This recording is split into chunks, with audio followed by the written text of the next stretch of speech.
Traveling the Vortex.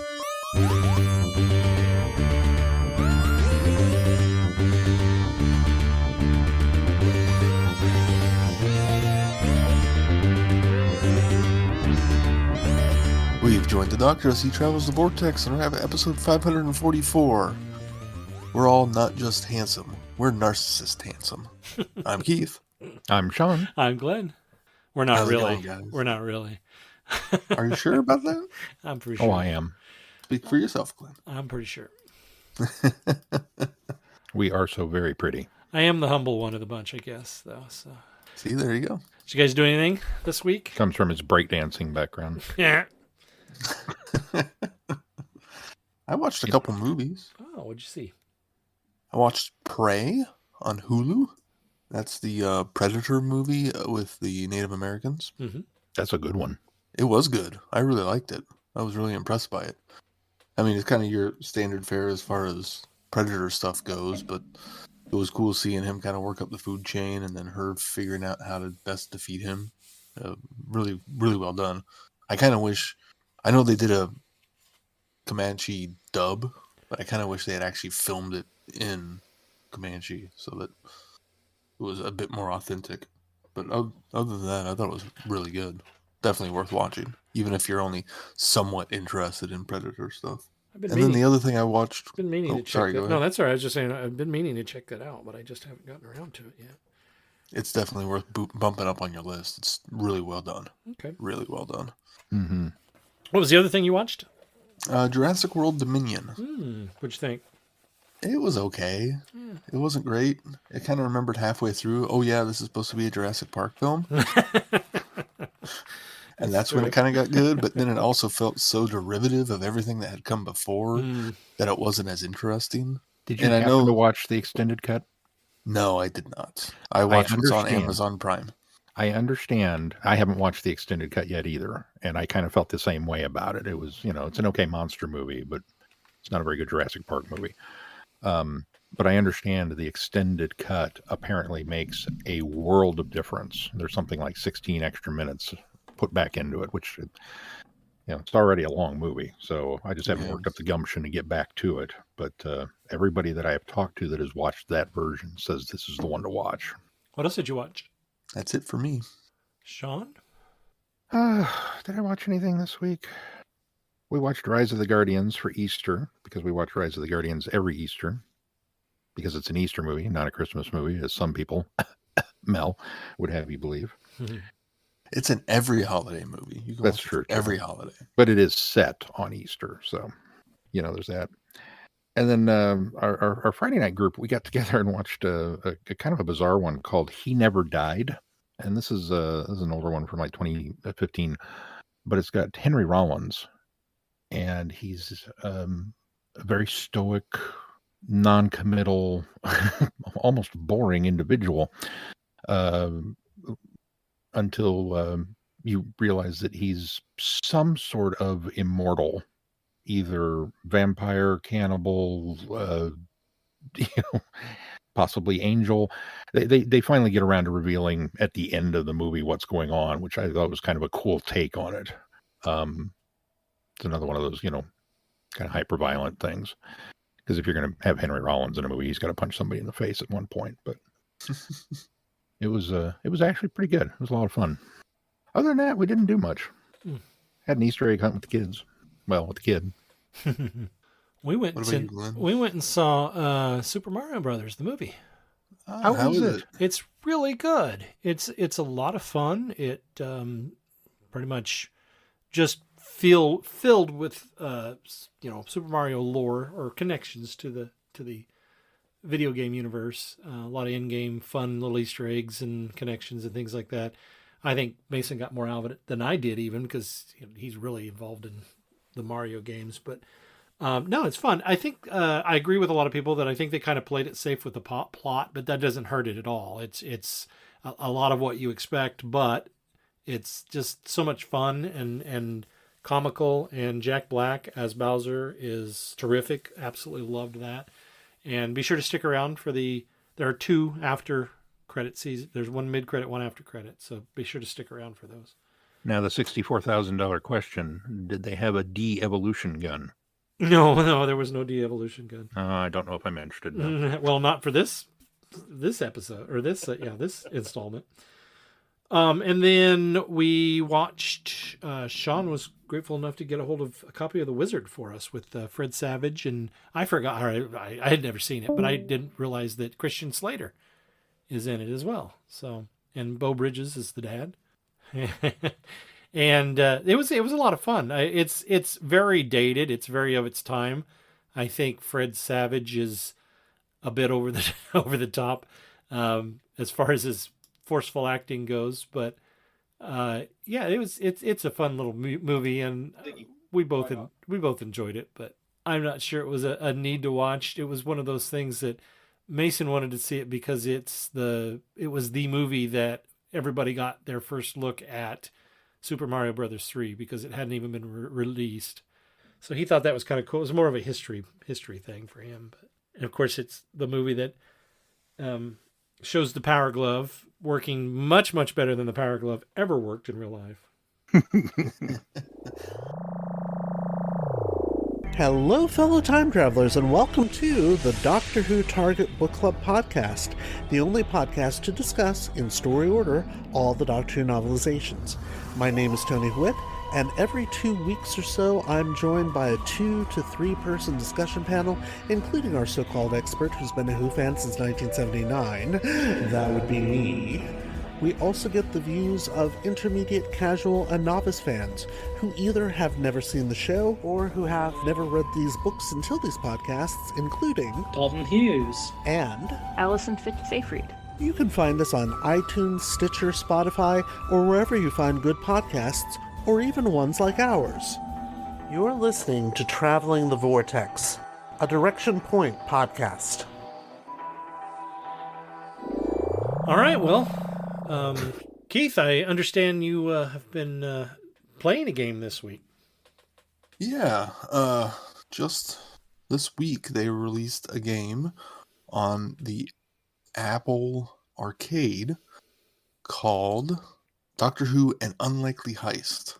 So I'm going to give you my something new 2-minute review. So this is an app game that is search and find, essentially. It's like the list of, it's like the picture searches in highlights magazines, except it's digital, and you are helping the Doctor try to gather up paradox energy because this giant cloud has descended all over London and there's weird things happening. So you do these missions to search for items in levels in order to gain the energy in order to complete events.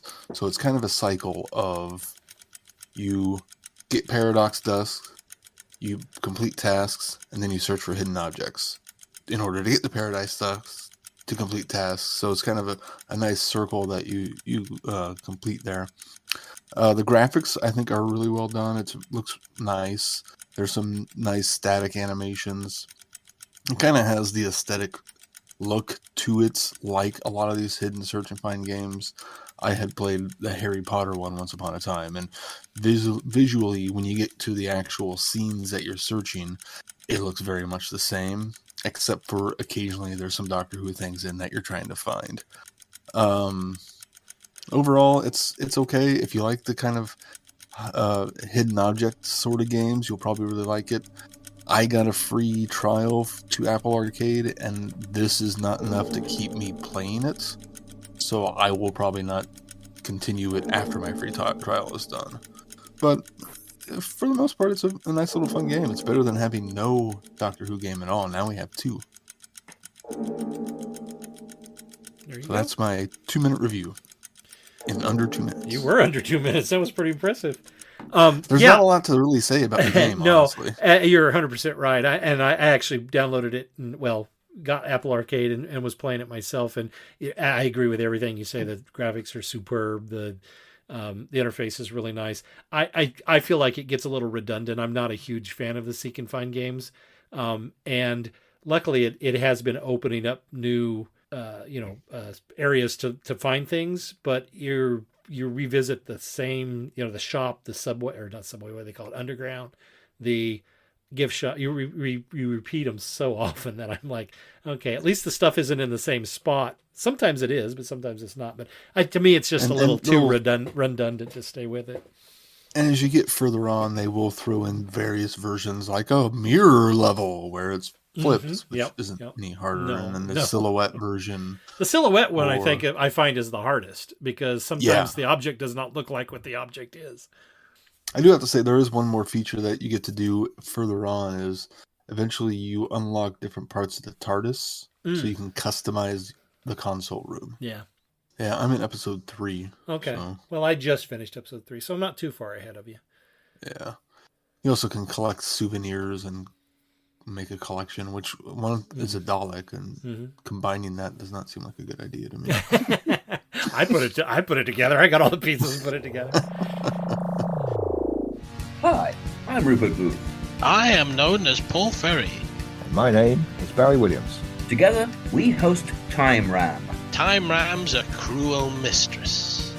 It's a random number generator. That also. We roll a number from 1 to 30, and that's our doctor. Then 1 to 300 for the story, and then we ram them together. Even if it doesn't make sense. Cruel, I tell you. Time Ram, putting the wrong doctors in the wrong stories, so you don't have to. You're listening to Traveling the Vortex. All right, well, I don't think there was anything in the news that we haven't already talked about. So I guess we talk about last week that there's a rumor that Stephen Moffat might be coming back to write one of the episodes. I suppose that's probably why we skipped over it, because it's still kind of in the rumor zone. I had seen last week that there's a chance that Moffat might come back and write a couple of episodes. So I had not heard that. At the very least, I think what I had heard is that RTD had reached out. Mm-hmm. Maybe that's it. Maybe that's. I don't know if that's the same, but could be.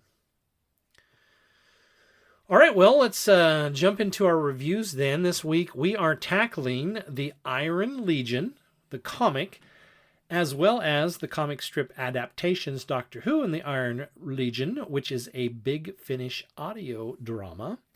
And we're going to, as Sean eloquently said last week, compare and contrast both of these stories and say what we think. And I think maybe since we should go chronological, since the Iron Legion actually came out in the 1970s and the audio came out just a few years ago. So, well, I only have one synopsis. Oh, you just read the one. 1979-80, led by the terrible General Ironicus, the mighty Iron Legion, robot veterans of the Eternal War, have come, seen, and conquered the English village of Stockbridge. Caught up in the mayhem, the Doctor pursues the Legion, back through the Great Dimension Duct to their place of origin, an alternative Earth where Rome never fell. But can he survive the horrors of a gladiatorial hype arena long enough to uncover the terrifying secret at the heart of the galactic Roman Empire? Bum, bum, bum. Me too. This is one of my all-time favorite Doctor Who media. I read the Iron Legion long time ago. I think I got it in one of the early Panini collections that they released. In fact, I think it was the black and white one that they reprinted the original strips in. And so the first time I read it was black and white. I think I actually saw an issue, because these released here in the States as Doctor Who comics.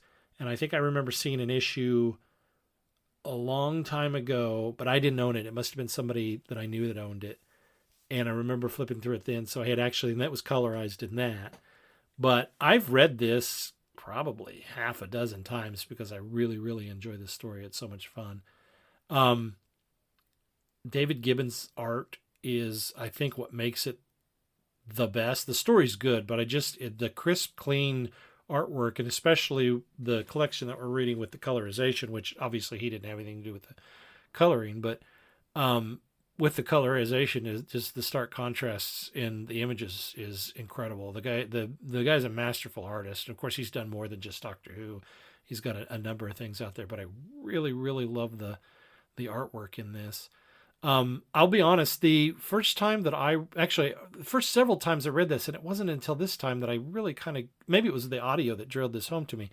I didn't realize, I thought that the Doctor had already landed in an alternate Earth at the beginning when they're attacking the village. And it didn't occur to me, and here's why I'm bringing this up. It didn't occur to me that after the attack, that they take the dimensional, what's it called? Dimensional duct or something like that. I didn't realize they take the dimensional duct back to that's when they go to the alternate Earth. And so I thought originally this was all alternate Earth. And so when the Doctor just hops in the TARDIS and takes off at the end, I thought, oh, wait a minute, this is kind of unresolved because we have this alternate Earth here now. And he technically is still in this. And so I couldn't figure out why, but it wasn't until even listening to the audio that I realized, oh, wait a minute, they attack our reality and take those hostages back to the alternate Earth. And that the dimension duct is relatively new.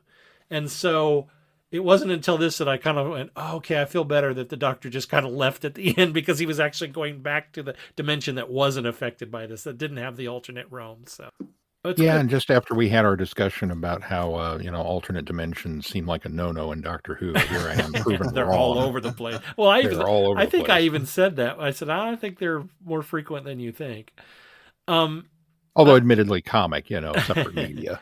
I really enjoy the characters of Morris and Vesuvius. I think they're great. Morris, just that immediate taking to the Doctor because everybody he's ever come across is scared of him or think he's ugly, and the Doctor just treats him like another individual, which obviously the Doctor's going to do. But you can feel the kind of the joy that Morris gets from that. That wait, you're friendly to me. You're not frightened by me or think I'm ugly. No, not at all. So I think that's really kind of endearing. And Morris becomes really kind of, when he meets his demise, you almost really feel for the guy because it's like, oh wow, I really fell in love with this character. Vesuvius, the world's oldest robot ever, running on oil and gushing if his head isn't lit. Such a great character, such an original, unique character, and works really, such a Doctor Who thing. Yeah, and works really well for a story that is set in an alternate timeline to Earth, and that Rome, conquered, and perhaps this is the direction that things would have happened. It isn't a mere copy of Earth. It's actually got these different, really cool, unique differences that I think that Vesuvius is a very good example of that. And even coming from what they called, I think, old Rome is what they called it too, because you get the impression that the gods, the Malevolus, whatever, the bad guys, the aliens, I get the impression they came more recently, and maybe I got this more from the audio. They came more recently because the Emperor is only, in the comic, appears to be only 5 or 6, maybe 7 or 8 years old. And so presumably they came very shortly before that because the father is killed and the mother's killed too and taken over by the one alien and raises the kid. And so it still implies that Rome still conquered in this alternate universe even prior to these aliens coming along. And so it's really kind of cool that there is this idea that there are these old robots and then there's these new robots, which presumably were sort of, I think, manufactured or created after these aliens come to this dimension or to this time. And then the brute, what are they called? The bestialis,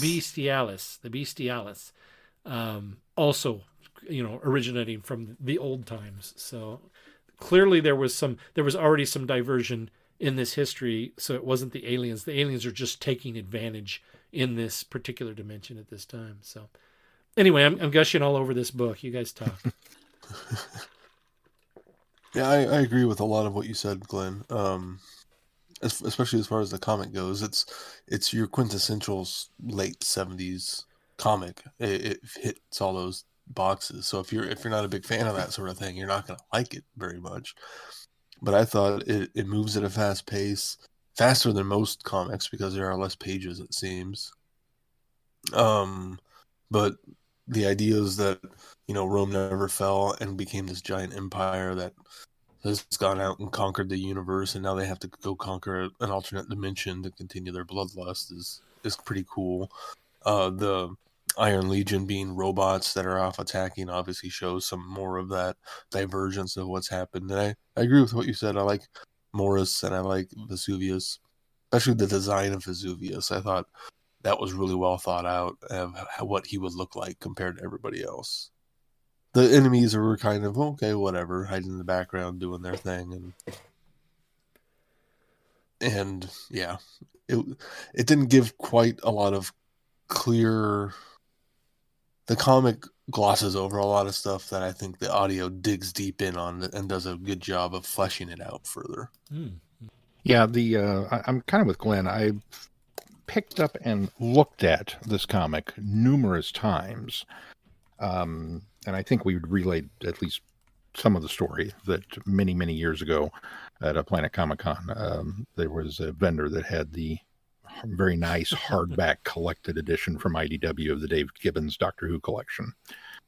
And it's I don't know, $60 set or something. And I was hemming and hawing. He says, well, I'll sell it to you for $40. I was like, okay, done. I mean, that was, I'd have paid 60, but 40. Yeah, sure. Why not? And, bought it, and I was so excited for us to delve into it, and then we just kind of never did. But I find myself drawn back to it over and over and over again, and I never actually read it. I would just kind of pick it up and flip through it. And the thing with Dave Gibbons' art is it's just incredible how much is going on in each panel, which maybe I think is what Keith was alluding to with 70s comics. Because it certainly seems like that's something that we used to have more of. But his style in particular really seems to work for Doctor Who, because it's kind of a junky universe, in that, again, every panel, it's not just, here's a computer. Here's a wall of computer. Here's not just a chariot, here's a hangar full of chariots. I mean, he just kind of goes overboard on everything. A lot of technical stuff, which I love. I love it. But his ability to capture facial features. I mean, Tom Baker looks like Tom Baker. Oh, yeah. And just across the board. And then again, the colorizing. Just knock out gorgeous visuals in this comic. So that was a big draw to finally be able to get to read the thing. And I agree with Keith that it moved. It was a quick pace story.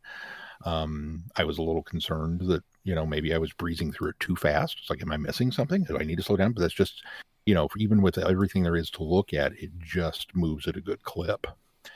And it's a wonderfully nutty, very Doctor Who tale.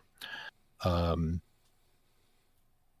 definitely has a bit of a 70s sensibility about it. I mean, the reason that Rome is conquering all these other Earths, oil. Which I don't think they really explained well enough in the comic either. I don't remember there being a line about that in the comic. I remember that from the audio, but not in the comic. I thought there was in the comic, but maybe you're right. Maybe I'm misremembering it, and it's from the audio. But I certainly remember a line dropped that we're running low on supplies, and that's why we're doing this. But yeah, the comic it's just masterful. I love everything about it, and am now super, super, super jazzed because I can't wait to get into more of the Dave Gibbons collection and see what else he's got in store for us. Yeah. The audio, I think, did a really nice job, for the most part, of fleshing things out and, giving us a few extra characters to root for. and or root against, depending upon depending on where you fell on that particular one. And it was just irreverent enough that it didn't feel like, I have to be careful with how I'm praising this, it didn't feel like a quote-unquote real Big Finish story.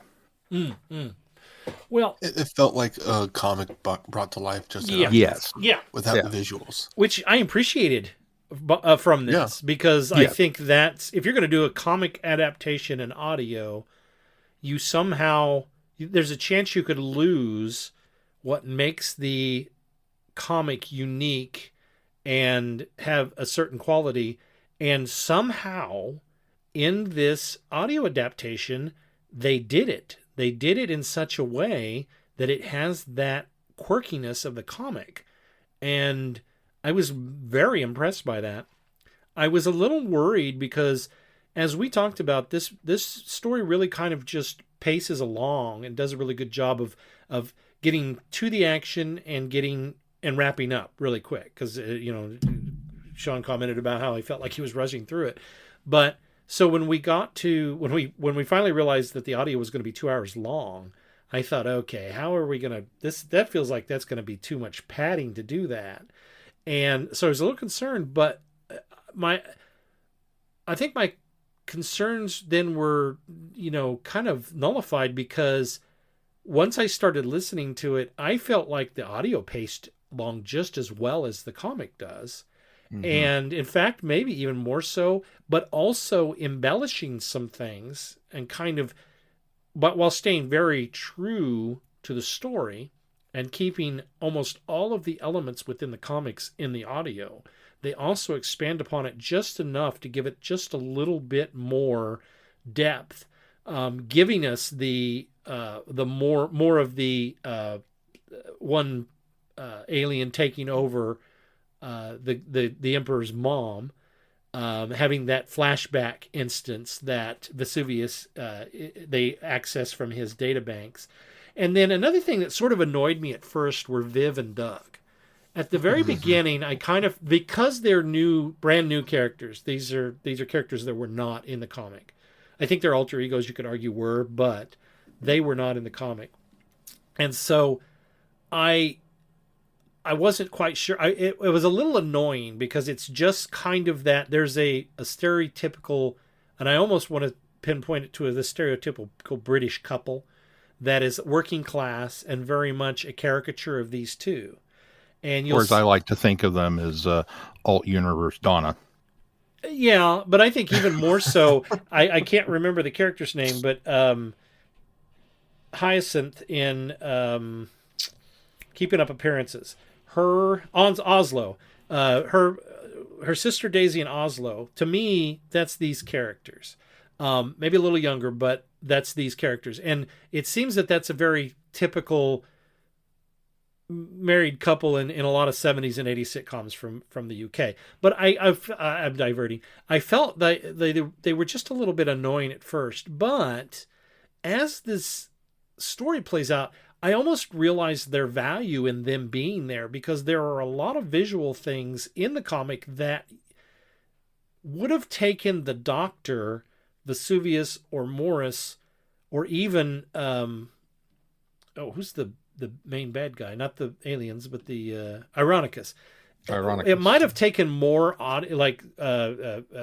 narrative in order to describe some of the things that were happening, but they actually work as that kind of that passenger descriptor for us. And so they actually become a very important piece in order to convey a lot of the things that don't take away from the Doctor, his great lines and his dialogue that he's getting in this, that a lot of this is ripped straight from the pages of the comic, but it doesn't take away from his dialogue. It doesn't take away from any of the characters, but it kind of paints that picture. They, through their discussions, kind of show us everything else that you're not able to see in this story. And so they work really great. And then especially to the conclusion, because I kind of feel like having them, they do a much better job in the audio of just all around. They do a much better job of rising the revolution, bringing the revolution up, convincing the people to turn. And I think it works better in the audio than it does even in the comic, because in the comic it seemed a little rushed. It seemed a little quick that the citizens are ready to revolt. And I was fine with it. It was okay. I accepted it because it was in comic form, but in the audio, I think they made it work even better. And those two are very instrumental in that, because once they realize that they have alternates in this universe, that they take advantage of the positions that their alternates have in order to advance the plan to for the revolution. And so that was very clever. And I was really glad in hindsight after that these two annoying characters ended up, being tag-alongs for this whole story.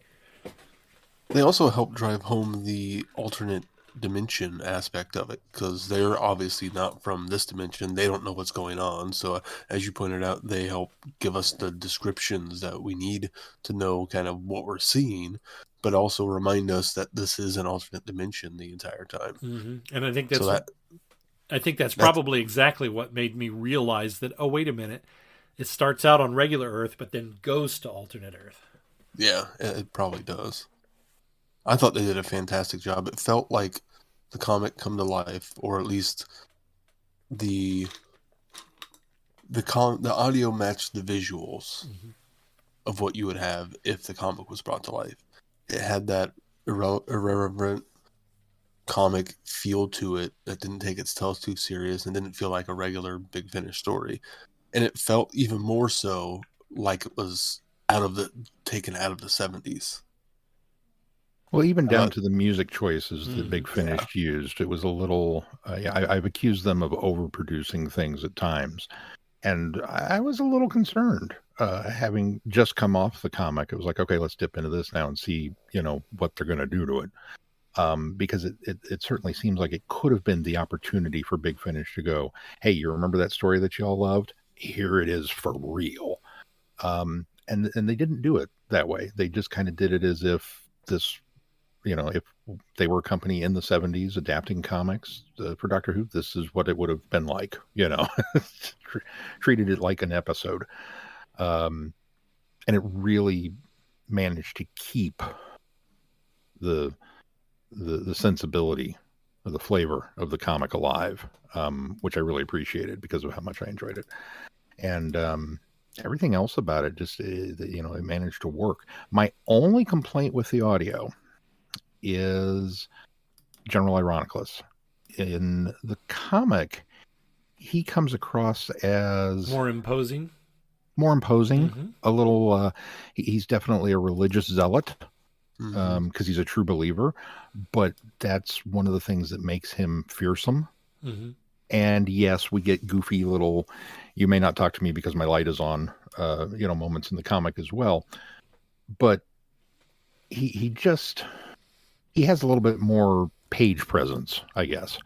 And the choices they made in the audio with some of his vocal inflections, and then he kind of seemed almost befuddled toward the end of it. And it kind of took a lot of his thunder away from him, I thought.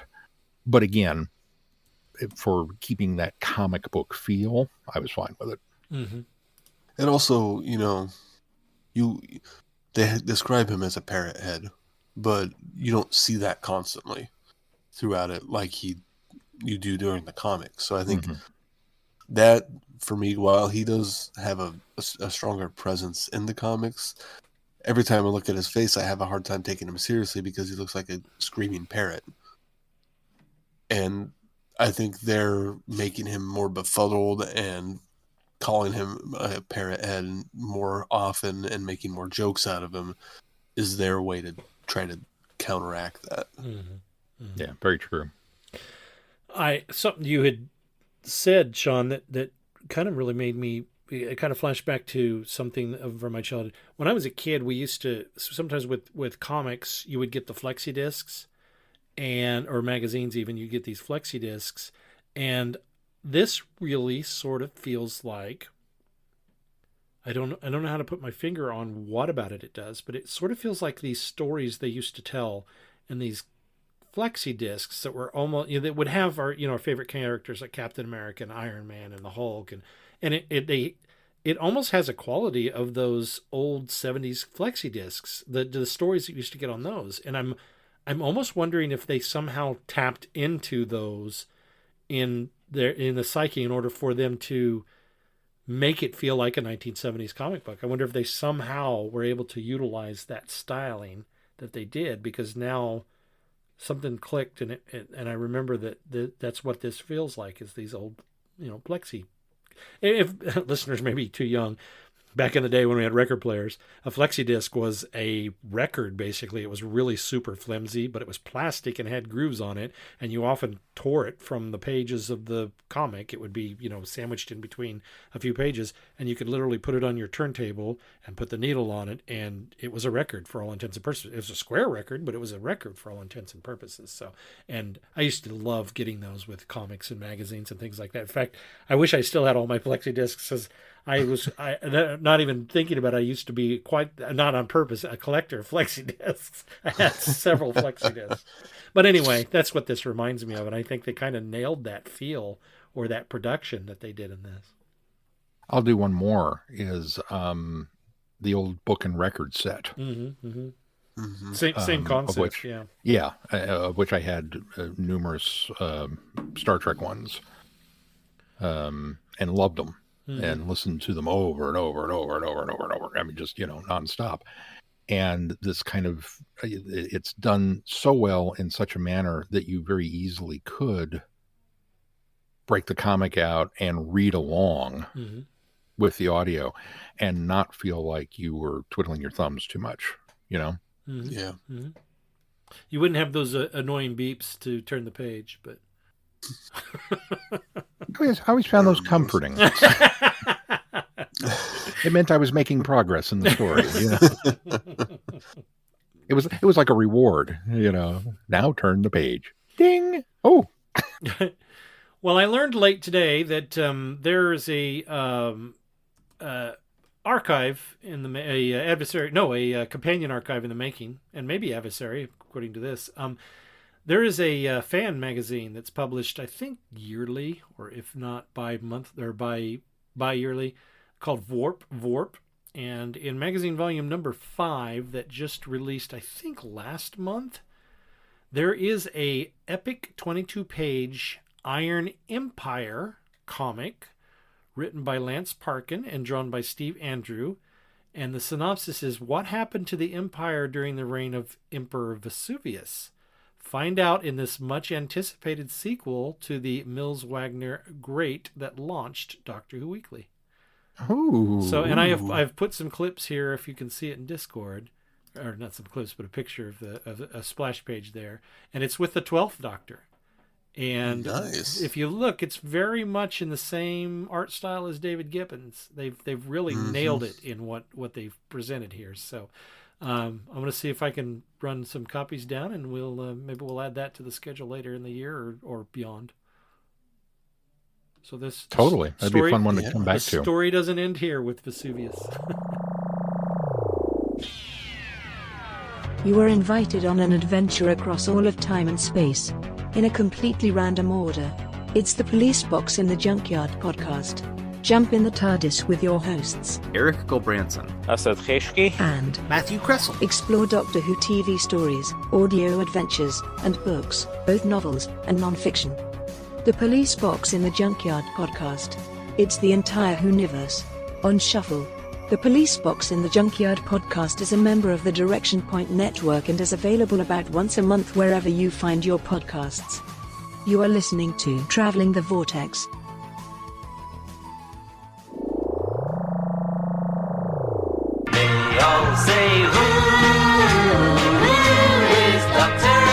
Do you collect Doctor Who? Do you have Doctor Who items and you don't know you collect Doctor Who? For all things in the Doctor Who collecting world, tune in to the Doctor Who Collectors Podcast, a Direction Point Network podcast. I am Larry Van Rosbergen, your host, and I have been collecting Doctor Who for 40 years. With popular features like collection protection and the most outrageous offer, we have a lot of fun. Available anywhere you get your podcasts. You're listening to Traveling the Vortex, a Direction Point Network podcast. All right, well, let's, I guess, take a look at what we got coming up on the schedule. Well, coming up next on the schedule, we step back into the Time War with The War Doctor Begins 4, He Who Fights with Monsters. And we will do all of the stories in that particular box set. Then we will step away from the Time War in order to do a little more Season 6B. And we've got a couple audio dramas for you from Big Finish, The Final Beginning and Wrath of the Ice Warriors. And then a Target storybook with a short story called Save Yourself. And then back to the Time War for some more action, but this time coming to you from Gallifrey. And we will do Gallifrey Time War 3 as we continue Act 3 of that. So there'll be 4 stories in that one. And then back to the comics, unless we insert this other comic in here, or maybe do it as part of the same one. We'll be doing City of the Damned. And that is sandwiched between the story that we just reviewed and Star Beast, which, as we've said in the past, we're working towards Star Beast because that will be the story that introduces Beep the Meep, who is set to appear in the 60th anniversary special. Deep cut. Deep cut. Lots of fun things. We want to make sure we're prepared before we get there. All right, you can find all of this at travelingthevortex.com. If you get any value out of the podcast, why not consider putting some value back into it? You can do that by clicking on our Patreon link and consider supporting us. And when you do become a patron of this podcast, you unlock more audios and specials from us, including a very soon to be there another Star Trek primer. And this is more DS9, right? Because you finished TNG last month. And so this will be... No, this one would finish TNG. Oh, this one finishes TNG. Okay. Well, I edit these so I get to see them or listen to them before everybody else. So this one finishes TNG. And then you'll go back to DS9, right? And then I will go back to DS9. You had started DS9 because of the overlap in those particular seasons. Of those. Yes. Yeah. I was doing the seasons chronologically as opposed to show. And so that's coming soon. And then later on this month, we will have another great Traveling the Vortex trivia quiz, so get your pens and pencils ready for that one. Also, please consider giving us a 5-star rating wherever you subscribe to this podcast. It helps us bump us up in the ratings and recommendations. Anything else we need to talk about before we close this episode? I'm going to tell you, for everybody who's playing along and enjoying the trivia shows, you better have your thinking caps on for this one. There's some challenging questions in this one. There were. I didn't know some of them, and I had the answer sheet, so I will just throw that out there. A clever guy must have put those questions together. I know. even though he got one of them wrong, and I had to correct on the fly. I was a little embarrassed by that. I'm glad you did correct it, though. Of course, now we're airing the issue now, so I look bad either way. Better me than you, though. If that's going to do it for this time, until next time, I'm Glenn. I'm Sean. I think we lost Keith. Well, he's Keith. Cheers. Good night, everybody. And he would say, be seeing you. And then because it's his turn, he would say, thanks for listening. You have been listening to Traveling the Vortex. Doctor Who and all of its associated programs are owned and trademarked by the BBC. No infringement is intended or implied. Direction point! Direction point! A Doctor Who podcast network.